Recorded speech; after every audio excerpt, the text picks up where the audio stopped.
चलो। Hello my dear student. आज का लेक्चर बहुत इंपॉर्टेंट होने वाला है टीवाई बीकॉम के बच्चों के लिए।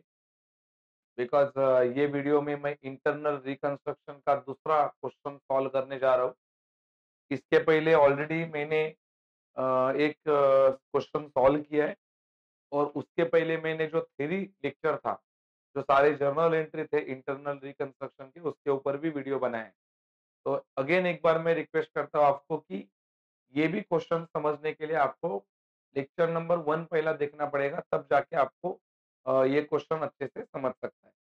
तो फिलहाल अपन शुरू करते हैं इंटरनल रिकंस्ट्रक्शन का दूसरा क्वेश्चन। पहला देखते हैं सब में क्या-क्या दिया है। सब में इक्विटी शेयर कैपिटल है, प्रेफरेंस शेयर भी है, डिबेंचर है, interest accrued on debenture, unsecured loan, bank overdraft, sundry creditors, इतने सारे अपने लायबिलिटीज है। और गुडविल, ये तो इंटेंजिबल असेट है। Land, plant and machinery, furniture, ये सब फिक्स असेट है। स्टॉक, डेटर्स, ये करंट असेट है। एंड प्रॉफिट एंड लॉस तुम्हारा फिक्टिशियस असेट है। तो यहाँ पे इंटेंजिबल और फिक्टिशियस असेट को आपको बाद में राइट ऑफ करना होता है। ये तुम्हारे सम का कंपलसरी एंट्री रहता है। और scheme of reconstruction has been agreed among all the stakeholders of Ajay limited and approved by the court which is as follows. तो जो रिकंस्ट्रक्शन होने वाला है कंपनी में, वो सारा नीचे दिया गया है। तो इसका ही अपने को बाद में क्या करना है, जर्नल एंट्री पास करना है। तो बिना देरी के अपन जर्नल एंट्री को शुरुआत करते हैं। देखो यहाँ पे बोला है लास्ट में, prepare only capital reduction account assuming that the above scheme of reconstruction has been implemented by the company. तो इसने यहाँ पे कैपिटल रिडक्शन अकाउंट ही बनाने बोला है। लेकिन आपको तो पता है कैपिटल रिडक्शन अकाउंट का अपने को लेजर बनाने का है, और बिना जर्नल एंट्री के लेजर नहीं बनता है। तो अपन पहला जर्नल एंट्री पास करेंगे और फिर लेजर बनाएंगे। तो भले आपको लेजर पूछा तो भी आपको जर्नल एंट्री पास करना ही है।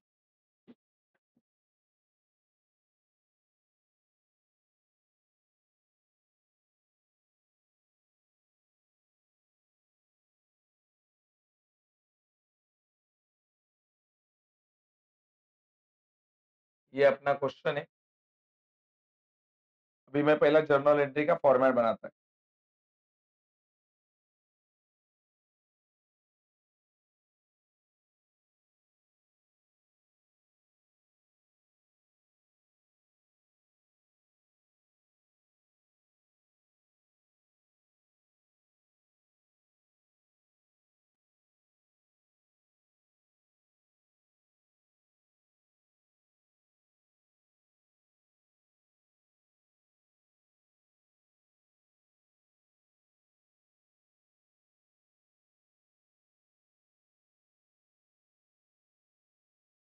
सबसे ऊपर लिखा जाता है यहाँ पे इन द बुक्स ऑफ,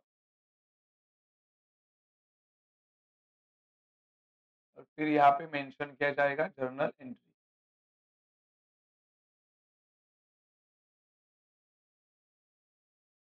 चलो, सबसे पहले यहाँ पे लिखा जाएगा डेट, फिर पर्टिकुलर, फिर एलएफ, डेबिट अमाउंट रुपीज और क्रेडिट अमाउंट रुपीज।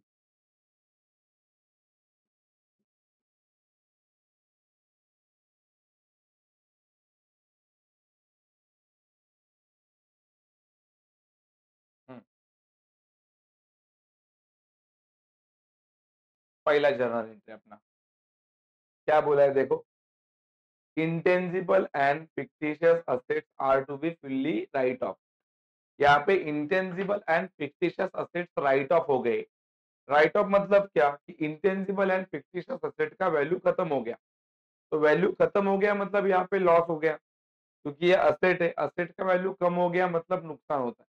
और लॉस में क्या होता है, कैपिटल रिडक्शन अकाउंट डेबिट में लिखा जाता है, और बाकी जो इंटेंजिबल असेट है और फिक्टिशियस है उसका नाम क्रेडिट में लिखा जाता है। तो पहला अपन क्या करते हैं, कैपिटल रिडक्शन अकाउंट डेबिट में लिखते हैं क्योंकि लॉस हो गया। तो इधर एंट्री बनेगा capital reduction account debit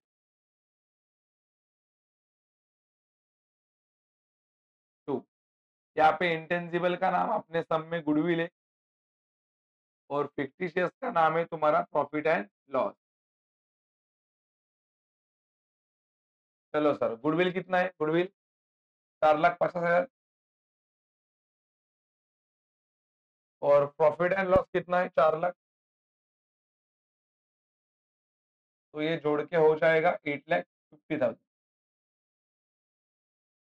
narration is very simple. Being being यही लाइन लिखना होता है। Intangible and fictitious assets are to be fully write off. Being intangible and fictitious assets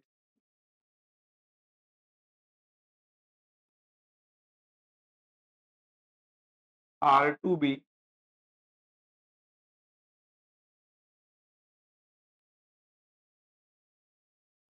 be fully write off। चलो, ये हो गया अपना पहला क्वेश्चन, सॉरी पहला जर्नल एंट्री। अभी दूसरा जर्नल एंट्री देखते हैं क्या बोला है दूसरे जर्नल एंट्री में। एकदम सिंपल रहता है। देखो, आप लोगों को अगर थ्योरी परफेक्टली आता है तो कोई भी जर्नल एंट्री आप इजीली कर सकते हो। लेकिन अगर आपको थ्योरी परफेक्टली नहीं आता, जैसे कि मैंने बोला, इसका पहला लेक्चर अगर आपने प्रॉपरली नहीं देखा तो आपको त्रास हो सकता है। क्या बोला है? Equity shares are to be reduce to ₹4 each fully paid up. मतलब यहाँ पे इक्विटी शेयर का वैल्यू पहले ₹10 था, अभी ₹4 हो गया है।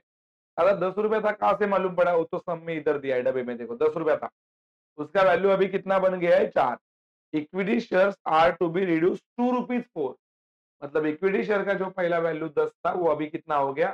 ₹4। तो यहाँ पे आपने को एंट्री बनाने का है। आपको थ्योरी में मालूम पड़ेगा, इसका एंट्री बनता है, that is equity share capital account debit.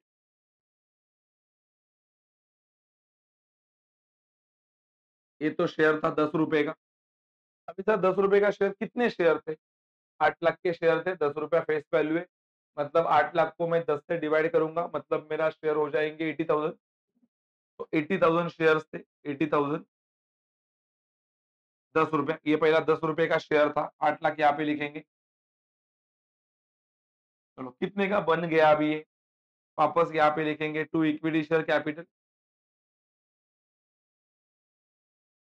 To मतलब उतने का बन गया। शेयर तो वही रहेगा, 80,000 शेयर। बन गया कितने का शेयर? ये ₹4 का। तो हो जाएगा 3,20,000। और टू टू यहाँ पे लिखना है capital reduction.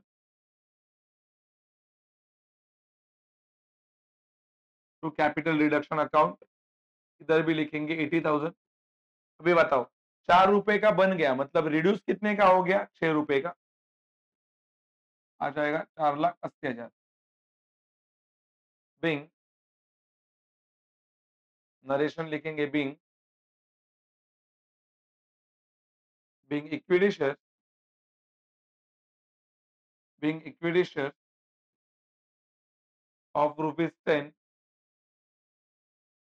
Reduce to ₹4। Equity share जो 10 का था, वो रिड्यूस होके अभी कितना बन गया? उसका वैल्यू 4। तो ये हो गया अपने पहले दो एंट्री। अभी आगे के एंट्री अपन पास करते।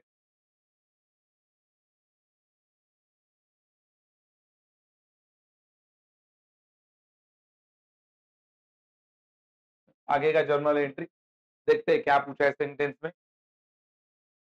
Debenture holder waive 50% of the outstanding interest on debenture.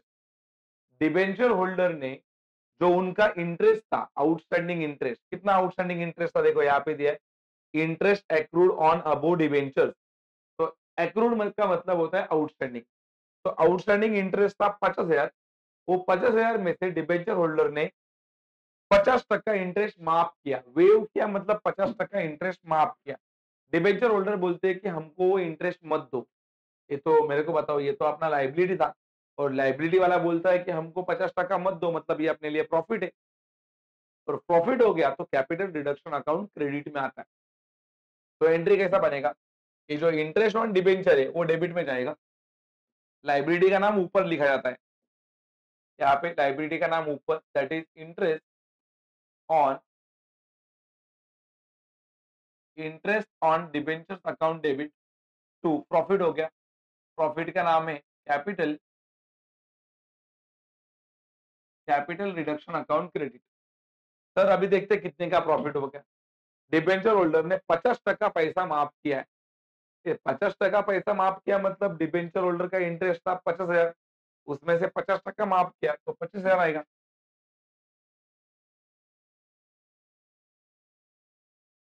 Bing narration, वही सेंटेंस लिखना होता है पूरा। Being debenture holder wave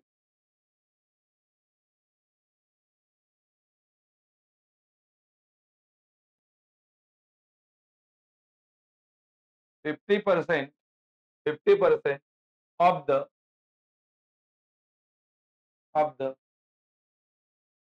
outstanding interest on debenture holder ने 50% डिबेंचर होल्डर ने उनका जो इंटरेस्ट था वो इंटरेस्ट के ऊपर का 50% इंटरेस्ट उन्होंने क्या किया, माफ किया।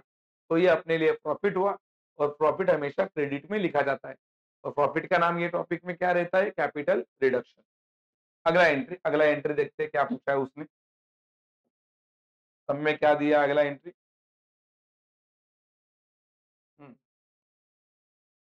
80% of the unsecured loan are reduce by 40। बोलो 80% अनसिक्योर्ड लोन का कितना रिड्यूस हो गया है, 40% रिड्यूस हो गया है। तो मेरे को बताओ अनसिक्योर्ड लोन, अपना जो अनसिक्योर्ड लोन है वो अपना लाइबिलिटी है और लाइबिलिटी यहाँ पे रिड्यूस हो रहा है। तो लाइबिलिटी रिड्यूस होना अपने बिजनेस के लिए प्रॉफिट है और प्रॉफिट का नाम क्या है, कैपिटल रिडक्शन। और प्रॉफिट हमेशा क्रेडिट में लिखा जाता है क्योंकि इनकम है ना, प्रॉफिट मतलब इनकम है, income always credit, that is credit और इनकम एंड गेन। तो सेम इसके जैसा ही एंट्री बनेगा, जैसे कि लाइबिलिटी का नाम ऊपर और कैपिटल रिडक्शन का नाम नीचे। लाइबिलिटी का नाम क्या है, अनसिक्योर्ड लोन, तो ऊपर लिखेंगे अनसिक्योर्ड लोन अकाउंट डेबिट। देखते हैं unsecured loan account debit, entry number 4,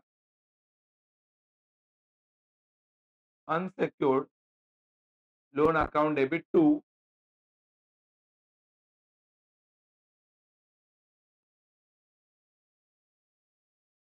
sir amount कैसा निकालेंगे, पहला 80% निकालने का और 80% का बाद में निकालने का 40%। तो अनसिक्योर्ड लोन है 75,000, तो 75,000 इंटू 80% 60,000 आता है और 60,000 का इंटू कितना टका, 40%, तो आता है 24,000।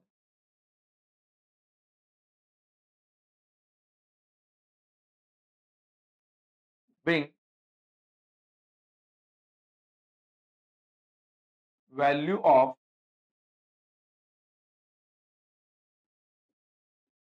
unsecured loan, value of unsecured loan क्या हो गया, रिड्यूस। अनसिक्योर्ड लोन का वैल्यू यहाँ पे क्या होता है, रिड्यूस हो गया। और रिड्यूस होना अपने बिजनेस के लिए क्या है, प्रॉफिट है। और प्रॉफिट कहाँ पे लिखा जाता है, क्रेडिट में। इतना सिंपल कंसेप्ट है। यहाँ पे भी डिबेंचर होल्डर ने क्या किया, उनका इंटरेस्ट माफ किया।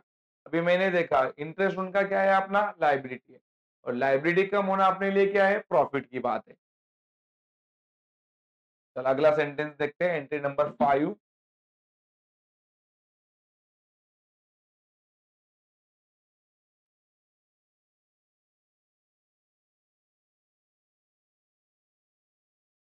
एंट्री नंबर 5 क्या दिया है, एंट्री नंबर 5 में director gave 30% to the company on non refundable basis.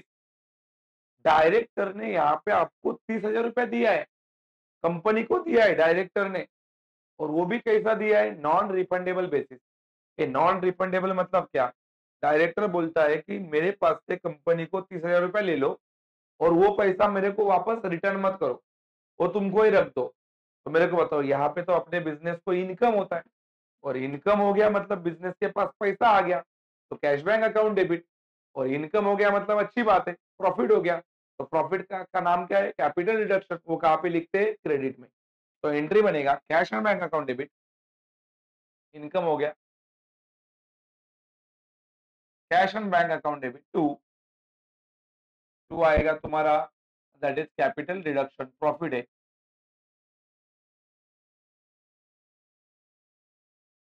कितना रुपया दिया है, 30,000। इसका नरेशन बनेगा being director gave cash to the company on non refundable basis. 30,000 मतलब क्या है? Cash. being director give cash to the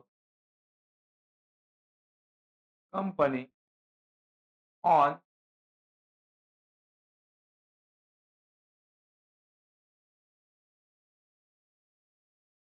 director gave cash to the company on non refundable basis. अगला entry number 6. Plant and machinery reduce to 1,20,000. Plant and machinery का value reduce होके 1,20,000 बन गया है. To का मतलब उतना बन गया है और टू अपने को लिखना नहीं रहता. ध्यान रखो, कितना बना वो इंटरनल रिकंस्ट्रक्शन में लिखा नहीं जाता और कितना था वो भी नहीं लिखा जाता. कितने से बढ़ गया या तो कितने से कम हुआ ये इंटरनल रिकंस्ट्रक्शन में लिखा जाता है.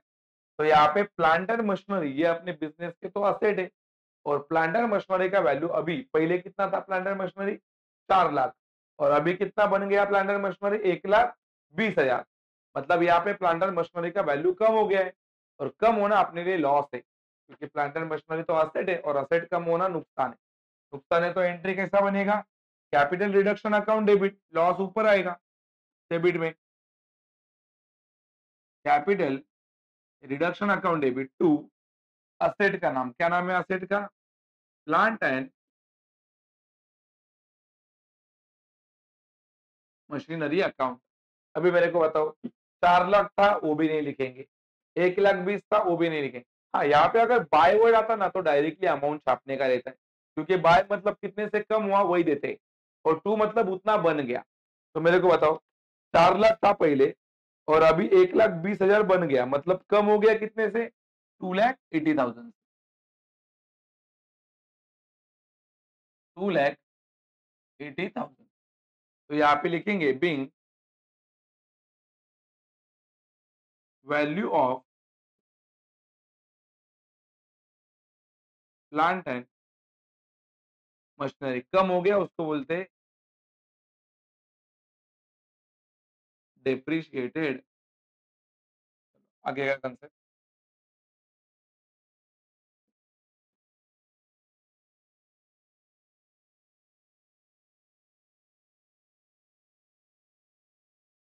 आगे की जर्नल एंट्री अपन देखते हैं क्या पूछा है आगे. सब में stock and debtors are reduced by. देखो यहाँ पे डायरेक्ट बाय वर्ड वापरा है तो बाय वर्ड आया तो जितना दिया है उतना अपने को छापने का है. बाय का कोई त्रास नहीं. तो यहाँ पे reduce by 15,000 and 20% of the book value respectively. मतलब स्टॉक का 15,000 लिखना है और डेटर का 20,000 सॉरी 20 तक का लिखना है.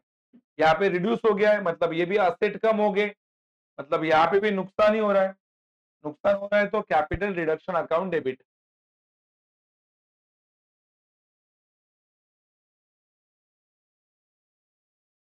Capital reduction account debit to stock account. और क्या कम हो गया है? डेटर्स. चलो स्टॉक कम हो गया है 15,000 से और डेटर्स ऊपर था 80,000 और अभी कम हो गया है 20% तो 80,000 का 20% 16,000 आएगा. 16 और 15 हो जाएगा 31,000.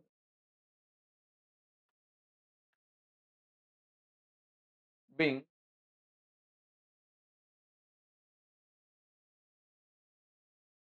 value of stock and debtors.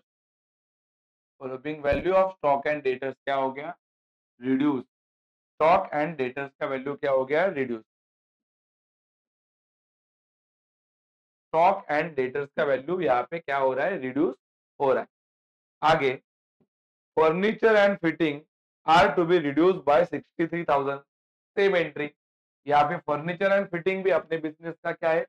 Asset. इधर चेक कर सकते हो और असेट रिड्यूस हो रहा है और यहाँ पे वो डायरेक्टली लिखा है बाय। बाय मतलब आपको जितना अमाउंट दिया है उतना छापना है। टू आया तो आपको डिफरेंस लिखना होता है। बाय आया तो जितना दिया है उतना पूरा लिखना होता है। तो अभी यहाँ पे वही वापस नुकसान हो रहा है, फर्नीचर एंड फिटिंग का नुकसान हो रहा है क्योंकि असेट कम हो रहा है। तो ऊपर वही नाम आएगा तुम्हारा, क्या नाम, capital deduction account debit.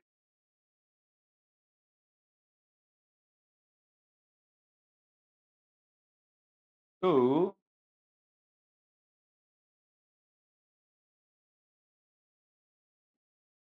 63,000 being value of furniture and fitting, being value and furniture and fitting, being value of furniture and fitting depreciated। अगले पन्ने पे कम हो गया तो उसको डेप्रिशिएटेड बोल रहा है।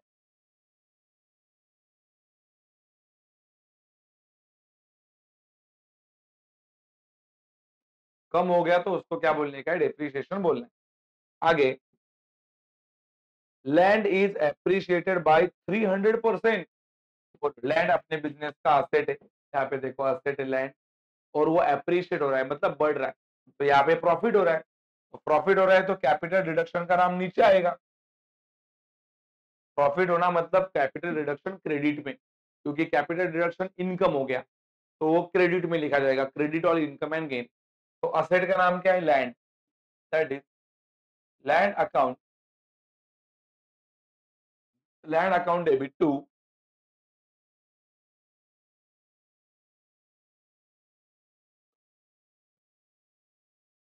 Capital reduction. कितना परसेंट से, 300, और बाय लिखा है मतलब डायरेक्ट 300% निकालेंगे। 3 लाख का 300%, 9 lakh.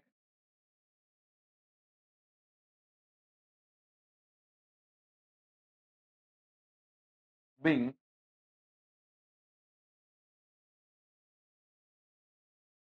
value of land, being value of land appreciated, being value of land क्या हो गया, appreciated। there was an unrecorded asset which was sold for 20,000।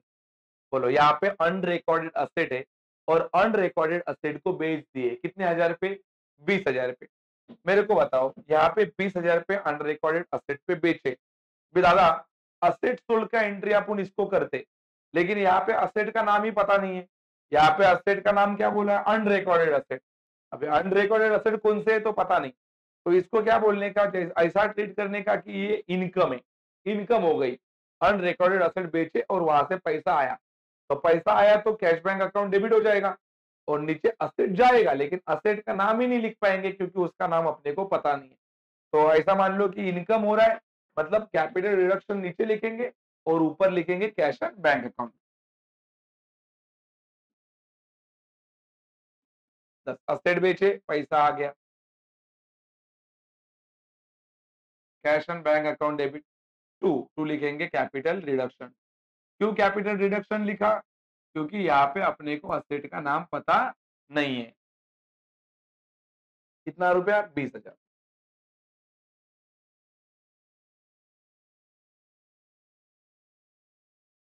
being unrecorded asset,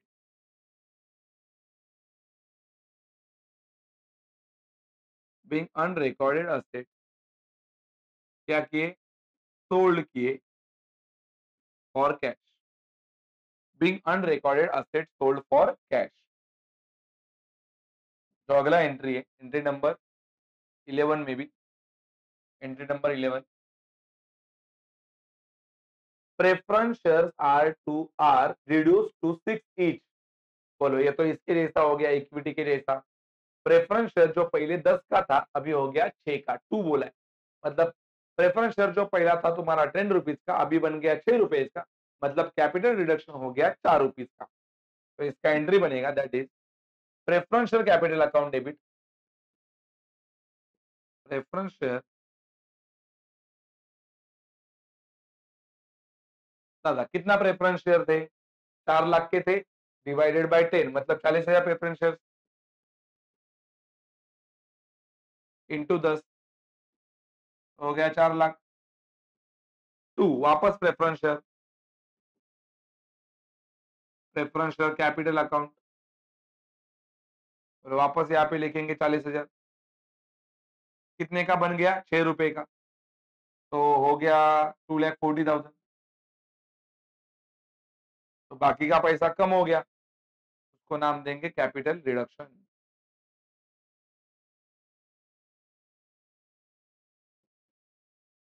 40,000 share into यहाँ पे लिखेंगे 4 रुपया। 10 का था, 6 का बन गया मतलब रिड्यूस हो गया 4 रुपए से। यह आएगा 1,60,000 का नरेशन लिखेंगे बीइंग